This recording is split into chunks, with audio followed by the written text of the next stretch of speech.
Video like जरूर कर लीजिए और ऐसे वीडियो लगातार फ्री में पाने के लिए चैनल को तुरंत सब्सक्राइब कर लीजिए और बेल आइकन को जरूर टैप कर लीजिए ताकि आगे भी सारे वीडियो आपको मिलते रहे। यूट्यूब में फॉलो करते हैं तो प्लीज ये वाला फ्री टेलीग्राम चैनल जरूर ज्वाइन कर लीजिएगा। सारे नोटिफिकेशन सारे अपडेट यहीं पे आते हैं, ध्यान रखिए।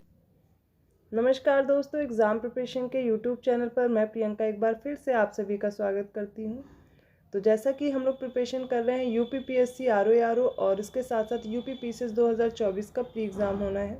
उसके लिए मैं आप लोगों को ये टेस्ट सीरीज़ सॉल्व करा रही हूँ, जहाँ पर हम लोग सब्जेक्ट वाइज अभी क्वेश्चन देख रहे हैं और साइंस की सीरीज़ मैंने स्टार्ट कर दी है। इससे पहले आरओ का जो ये पेपर हुआ था वो भी क्वेश्चन मैंने सॉल्व करा दिया है, पूरी एनालिसिस हो चुकी है। अगर आप उसका इंग्लिश वर्जन चाहते हैं तो वो भी मैं करा दूंगी। और मैंने आप लोगों से क्वेश्चन पूछा था कि आपको करंट अफेयर और रीजनिंग करनी है या नहीं, तो आप लोग का कोई आंसर नहीं आया उसके लिए। अगर आप लोग वो भी सीरीज़ देखना चाहेंगे तो वो भी करा दूंगी। अभी मैं टेस्ट सीरीज़ कंटिन्यू कर रही हूँ। ओके, तो कल वाले सेट में हमने कुछ क्वेश्चन सॉल्व किए थे साइंस के। कुछ बच्चे न्यू भी होंगे इस चैनल पर, उनकी जानकारी के लिए बता दूँ, ये क्लास डेली रात को 9 बजे आती है। आप यूपीपीएससी से रिलेटेड किसी भी एग्ज़ाम की प्रिपरेशन कर रहे हो, ये 9 बजे वाली सीरीज़ आपके लिए बहुत इंपॉर्टेंट है, जिसमें रेगुलर मैं कुछ क्वेश्चन सॉल्व कराती हूँ जो एग्ज़ाम में अक्सर करके पूछ लिए जाते हैं। तो चलिए आज की सीरीज़ स्टार्ट करते हैं। तो आज का जो पहला प्रश्न है, निम्नलिखित में कौन धात्विक खनिज नहीं है। कुछ ऑप्शन दिए गए हैं और इसमें बताना है इनमें से कौन सा मेटेलिक मिनरल नहीं है। पहला ऑप्शन है बॉक्साइट, सेकंड है आयरन या फिर लोहा, थर्ड है कोल और फोर्थ है इसमें मैग्नीज। इसमें से बताना है कौन सा राइट आंसर होगा, और इसका राइट आंसर हो जाएगा ऑप्शन सी, कोयला इनमें से धात्विक खनिज नहीं है। 17th क्वेश्चन है, कार्बोहाइड्रेट बना है, किससे बना है ये पूछा गया है। पहला ऑप्शन है कार्बन, सेकंड है नाइट्रोजन, थर्ड है ऑक्सीजन और फोर्थ है हाइड्रोजन।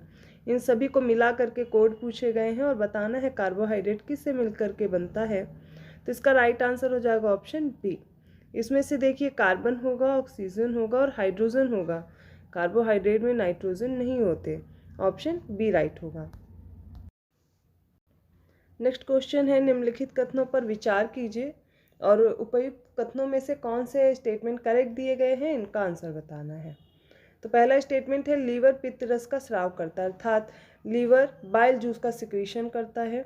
सेकंड ऑप्शन है या सेकंड स्टेटमेंट है, पित्त रस वसा को तोड़ता है, तो बाइल जूस फैट को ब्रेक करने का कार्य करता है। थर्ड स्टेटमेंट है, लीवर मानव शरीर की सबसे बड़ी ग्रंथि है या फिर लार्जेस्ट ग्लैंड है। बताने हैं कौन से स्टेटमेंट करेक्ट दिए गए हैं और इसका राइट आंसर हो जाएगा ऑप्शन डी। सारे स्टेटमेंट आपको करेक्ट दिए गए हैं। तो लीवर का आपने स्ट्रक्चर देखा होगा, कुछ ऐसा दिखेगा आपको स्टमक के पास, और यहाँ पर आप देखेंगे बाइल एकत्रित होता है। इसको पित्ताशय बोलते हैं या गॉल ब्लैडर बोलते हैं, ठीक है। तो इस गॉल ब्लैडर में बाइल जूस एकत्रित रहता है और इसी से देखिए जो लीवर से ये ट्यूब आती है, जो डक्ट है, तो इस डक्ट के थ्रू क्या होता है, बाइल डक्ट के थ्रू जो पित्त रस है या फिर बाइल जूस है वो आता है डाइजेशन के लिए। और वो डाइजेशन किसका करेगा, ये बाइल जूस फैट का या फिर वसा का। तो दोनों स्टेटमेंट ये करेक्ट हो गए। थर्ड स्टेटमेंट है, ये लार्जेस्ट ग्लैंड है बॉडी की, तो ये भी आपको याद रखना है कि अगर आपसे पूछा जाता है ह्यूमन में सबसे बड़ी ग्लैंड कौन सी है, वो कौन सी हो जाएगी, लीवर। तो लीवर सबसे बड़ी ग्रंथि भी है। तीनों स्टेटमेंट सही दिए गए हैं। 19th क्वेश्चन है, मानव हृदय के बारे में निम्नलिखित कथनों पर विचार करें। बताना है मानव हृदय के 4 कक्ष होते हैं, और सेकंड स्टेटमेंट है, हृदय के चैम्बर की दीवारें मांसपेशियों से बनी होती हैं। कौन से स्टेटमेंट राइट है। तो देखिए यहाँ पर दोनों ही स्टेटमेंट करेक्ट दिए गए हैं कि जो ह्यूमन हार्ट है इसमें 4 चैम्बर होते हैं, ठीक है। तो ह्यूमन हार्ट में 4 चैम्बर होंगे, 2 ऑरिकल होते हैं, 2 वेंट्रिकल होते हैं, अर्थात हिंदी में बात करें तो 2 आलिंद होते हैं, 2 निलय होते हैं, ठीक है। ये तो आपको पता चल गया कि 4 कक्ष होते हैं। जब मैं सर्कुलेटरी सिस्टम आपको पढ़ाऊंगी तो बहुत अच्छे से फिगर के साथ समझाऊंगी। और हृदय के जो चैम्बर की दीवारें होती हैं मसल से बनी होती हैं, मांसपेशियों से बनी होती हैं, ठीक है। तो ऑप्शन सी राइट होगा, दोनों स्टेटमेंट करेक्ट हैं। नेक्स्ट क्वेश्चन देखिए, किस संघ के प्राणियों को सामान्यतः स्पंज कहा जाता है। Which group of animals are commonly called sponges. Option A है टीनोफोरा, ऑप्शन बी है निडेरिया, ऑप्शन सी है पॉरीफेरा और ऑप्शन डी एनेलिडा। इसका राइट आंसर होगा ऑप्शन सी, जो पॉरीफेरा होते हैं ये कॉमनली स्पॉन्जेस के नाम से जाने जाते हैं। 21st क्वेश्चन है, निम्नलिखित कथनों पर विचार कीजिए। पहला स्टेटमेंट है अच्छे हीटर के एलिमेंट की प्रतिरोधकता अत्यधिक होती है। सेकंड स्टेटमेंट है एलिमेंट का उच्च ताप पर ऑक्सीकरण नहीं होता है। जिनको हिंदी में नहीं समझ आ रहा है एक बार इंग्लिश में देखेंगे। Good heater element has high resistivity. Second statement बोल रहा है the element does not get oxidized at high temperature. बताना है कौन सा स्टेटमेंट करेक्ट है। तो दोनों ही स्टेटमेंट करेक्ट दिए गए हैं। जो अच्छे हीटर होते हैं उनकी जो रेजिस्टिविटी है वो बहुत हाई होती है और बहुत ज़्यादा टेम्परेचर होने पर भी इनका ऑक्सीकरण या ये ऑक्सीडाइज्ड नहीं होते हैं। तो दोनों स्टेटमेंट आपको करेक्ट दिए गए हैं, इसलिए ऑप्शन सी यहाँ पर राइट होगा। 22nd क्वेश्चन है निम्नलिखित में से कौन से सही मैच्ड नहीं दिए हैं या फिर सुमेलित नहीं है। तो पहला है धोने का सोडा, वॉशिंग सोडा को सोडियम कार्बोनेट कहते हैं। सेकंड है लाल दवा, इसको पोटेशियम क्लोराइड बोलते हैं। थर्ड है लाफिंग गैस, इसको नाइट्रस ऑक्साइड बोलते हैं। और फिर जिप्सम दिया गया, इसे कैल्शियम सल्फेट बोलते हैं। इसका राइट आंसर हो जाएगा ऑप्शन बी, लाल दवा पोटेशियम परमैंगनेट को बोलते हैं, KMnO4 को, ना कि पोटेशियम क्लोराइड को। तो ऑप्शन बी यहाँ पर राइट हो जाएगा, क्योंकि आपसे पूछा था कौन सा सही सुमेलित नहीं है, ऑप्शन बी। 23rd क्वेश्चन है निम्नलिखित में से किनके कारण से अम्लीय वर्षा होती है या फिर एसिड रेन होती है। पहला है नाइट्रोजन के ऑक्साइड, दूसरा है SO2 और थर्ड है ओजोन। बताना है इनमें से किसकी वजह से एसिड रेन होती है।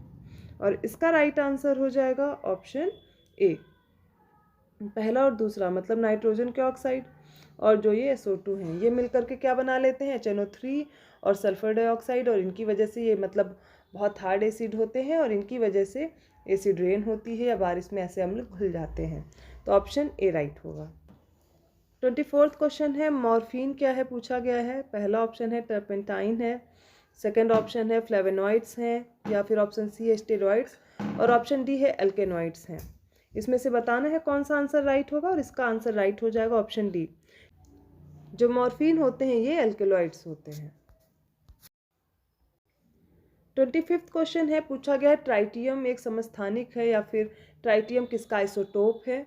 ऑप्शन ए है हाइड्रोजन, ऑप्शन बी है कार्बन, ऑप्शन सी है नाइट्रोजन, और ऑप्शन डी है क्लोरीन। इसका राइट आंसर हो जाएगा ऑप्शन ए, ट्राइटियम हाइड्रोजन का समस्थानिक है या फिर आइसोटोप है। 26th क्वेश्चन है प्रकाश मापने की मानक अंतर्राष्ट्रीय इकाई क्या है।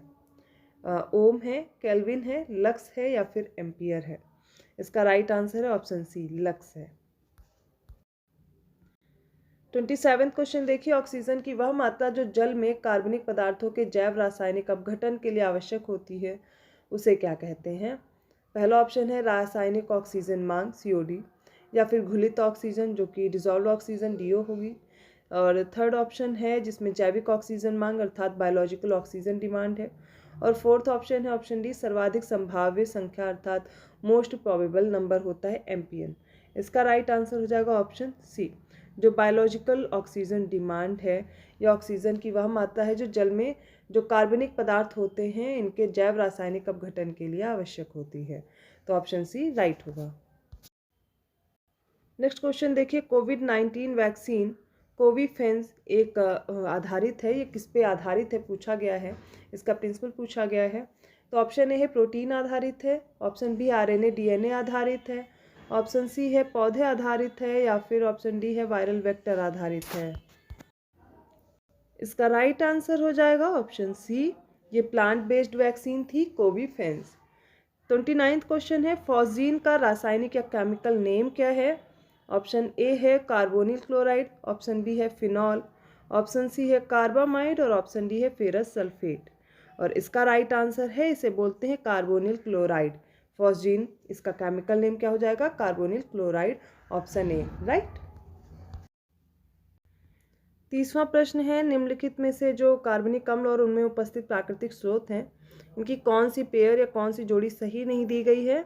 तो पहला ऑप्शन है मैंगनीलिक अम्ल मिलता है सेब में, सेकंड ऑप्शन है फॉर्मिक अम्ल लाल चींटियों में मिलता है, मतलब इनके जो ये काटती हैं उनमें होता है, ऑप्शन सी टार्टरिक एसिड इमली में पाया जाता है, और ऑप्शन डी ग्लूटामिक एसिड सब्जियों में पाया जाता है। यहाँ पर ऑप्शन डी राइट होगा, ये गलत दिया गया है। जो ग्लूटामिक एसिड है ये सब्जियों में नहीं पाया जाता है, मांस मछली में पाया जाता है। 31st क्वेश्चन देखिए पदार्थ के संवेग और वेग के अनुपात में कौन सी भौतिक राशि प्राप्त की जाती है। तो इसमें ऑप्शन ए देखिए द्रव्यमान है, ऑप्शन बी है संवेग, ऑप्शन सी है आवेग और ऑप्शन डी है बल। इसका राइट आंसर बताना है क्या होगा, और इसका राइट आंसर हो जाएगा ऑप्शन ए। पदार्थ के संवेग और वेग के अनुपात में कौन सी भौतिक राशि प्राप्त की जाती है, वो हो जाएगी द्रव्यमान, मास। 32वां क्वेश्चन है, निम्नलिखित में से कौन सा कथन सही नहीं है। पहला स्टेटमेंट है लेंस की जो शक्ति है ये डायोप्टर में मापी जाती है। सेकंड है धूप के चश्मे की जो पावर है वो 0 डायोप्टर होती है। ऑप्शन सी है सामान्य आंखों के लिए स्पष्ट दृष्टि की न्यूनतम दूरी 25 सेंटीमीटर होती है। और ऑप्शन डी है निकट दृष्टि दोष को ठीक करने के लिए उत्तल लेंस अर्थात कॉन्वेक्स लेंस का प्रयोग किया जाता है। तो इसका राइट आंसर होगा ऑप्शन डी, ये गलत दिया गया है। जो मायोपिया या फिर निकट दृष्टि दोष है इसको ठीक करने के लिए अवतल लेंस का प्रयोग किया जाता है जिसे कॉनकेव लेंस बोला जाता है, और ऑप्शन डी राइट हो जाएगा। 33वां क्वेश्चन है, निम्नलिखित में से किस वैज्ञानिक ने कैलकुलेटर का आविष्कार किया। ऑप्शन ए है डनलप, ऑप्शन बी है पास्कल, ऑप्शन सी एडिसन और ऑप्शन डी है जिलेट। इसका राइट आंसर हो जाएगा ऑप्शन बी, पास्कल ने कैलकुलेटर का आविष्कार किया था। 34वां क्वेश्चन है, निम्नलिखित में से हार्मोन और उनके कार्य की कौन सी जो जोड़ी है वो सही सुमेलित नहीं है। तो पहला है ऑक्सीटोसिन, ये जो स्तन ग्रंथि होती हैं इससे दूध का निस्सरण करता है। ऑप्शन बी है इंसुलिन, ये रक्त शर्करा का नियंत्रण करता है। ऑप्शन सी है गैस्ट्रिन, ये रक्तचाप का नियंत्रण करता है। और ऑप्शन डी है मेलेटोनिन जो कि निद्रा का नियंत्रण करता है। इसमें से बताना है कौन सा गलत दिया गया है, और इसका राइट आंसर हो जाएगा गैस्ट्रिन जो कि दिया गया है रक्तचाप का रेगुलेशन करता है। जहाँ पर भी गैस्ट्रिन वर्ड यूज़ होगा या गैस्ट्रो से रिलेटेड है वो पेट से हो जाएगा। तो गैस्ट्रिन क्या करता है, ये HCl का जो सिक्रीशन है इसके रेगुलेशन का कार्य करता है, ना कि ब्लड प्रेशर का। तो ऑप्शन सी राइट होगा, बाकी सारे सही से दिए गए हैं और इनको आप याद कर लीजिए। 35वां क्वेश्चन है, निम्नलिखित में से कौन सा युग्म सही सुमेलित नहीं है। आपको दिया गया है हीमोग्लोबिन और इसमें आयरन पाया जाता है। ऑप्शन बी है क्लोरोफिल, इसमें मैग्नीशियम पाया जाता है। और सी है जो विटामिन B12 है इसमें पारा होगा। और ऑप्शन डी है खाने का नमक, ये सोडियम क्लोराइड को बोल रहे हैं। तो इसका राइट आंसर बताना कौन सा सही नहीं दिया गया है। तो ऑप्शन सी राइट होगा। जो विटामिन B12 होता है इसे साइनोकोबैलामिन बोलते हैं, और इसमें पारा ना होकर के क्या होगा, कोबाल्ट होता है, और यही आपको गलत दिया गया था। तो इसका राइट आंसर हो जाएगा ऑप्शन सी। तो साइंस के कुछ और इम्पॉर्टेंट क्वेश्चन आज हम लोगों ने सॉल्व किए, और इस सीरीज़ को भी कंटिन्यू रखेंगे। इसको मैं कंप्लीट कराऊंगी, उसके बाद दूसरा सब्जेक्ट हम लोग चूज़ करेंगे और उसको सॉल्व करेंगे। अगर वीडियो अच्छा लगा प्लीज़ लाइक कीजिए, चैनल को सब्सक्राइब कीजिए और लोगों को शेयर करते रहिए। किसी भी क्वेश्चन में प्रॉब्लम है आप कमेंट करके पूछ सकते हैं, और उस पर मैं सही सोल्यूशन देने की कोशिश करूँगी। कभी कभी होता है मिस्टेक हो जाती है पढ़ने में या मैं बोलने में, कभी कभी होता है ना कि मैं रॉन्ग की जगह राइट बोल देती हूँ। तो आप लोग वो ध्यान दे करके मुझे कमेंट कर देते हैं, और कमेंट सेक्शन ज़रूर चेक कीजिएगा, वहाँ पे मैं करेक्शन डाल देती हूँ। तो ऐसे ही और क्वेश्चन के लिए चैनल से जुड़े रहें। रात को 9 बजे वाली क्लास के साथ साथ दोपहर 1 बजे वाली भी क्लास देखिए। दोनों क्लास आपके लिए इंपॉर्टेंट है। मैं मिलती हूँ नेक्स्ट वीडियो में, तब तक के लिए धन्यवाद।